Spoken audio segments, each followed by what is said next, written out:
നീ പിന്നെ എന്ത് വണ്ടിക്ക് അത് കുഞ്ഞ് നോക്കുന്നത്?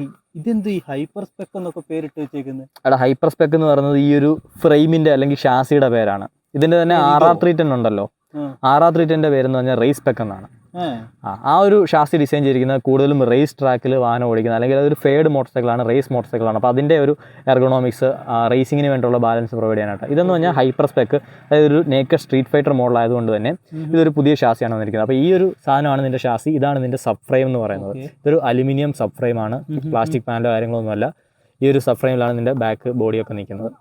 അപ്പോൾ ഈ ഒരു ഫ്രെയിമിൻ്റെ ഗുണം എന്താണെന്ന് ചോദിച്ചു കഴിഞ്ഞാൽ ഇത് കൂടുതലും മാസ് ഫോർവേഡ് ആയിട്ടാണ് സെറ്റ് ചെയ്തിരിക്കുന്നത്. അതായത് മാസ് സെൻട്രലൈസേഷൻ എന്ന് പറഞ്ഞത് എപ്പോഴും വാഹനത്തിൻ്റെ കുറച്ച് മുന്നിലേക്കാണ് നിൽക്കുന്നത്. അതുകൊണ്ട് തന്നെ ഇത് ഓടിക്കുന്ന സമയത്തേക്ക് റൈഡറിൻ്റെ ഷോൾഡറിലായിരിക്കും കൂടുതലും ലോഡ് വരുന്നത്. നമ്മുടെ ലോവർ ബോഡി റിലാക്സ്ഡ് ആയിരിക്കും. അതുകൊണ്ട് തന്നെ നടുവേദന എന്ന് പറയുന്ന കാര്യം അധികം വരില്ല. മാത്രമല്ല നിന്നെ ഇത് ഓടിക്കുമ്പോഴത്തേക്ക് ടെയിൽ ലൈറ്റ് ആയതുകൊണ്ട് തന്നെ നമുക്ക് ഈസി ആയിട്ട് ട്രാഫിക്കിലും അല്ലാന്നുണ്ടെങ്കിൽ പെട്ടെന്നുള്ള ഷാർപ്പ് ടേണിങ്സ് ഒക്കെ തന്നെ നമുക്ക് ഭയങ്കര എഫേർട്ട്ലെസ് ആയിട്ട് എടുക്കാൻ പറ്റും.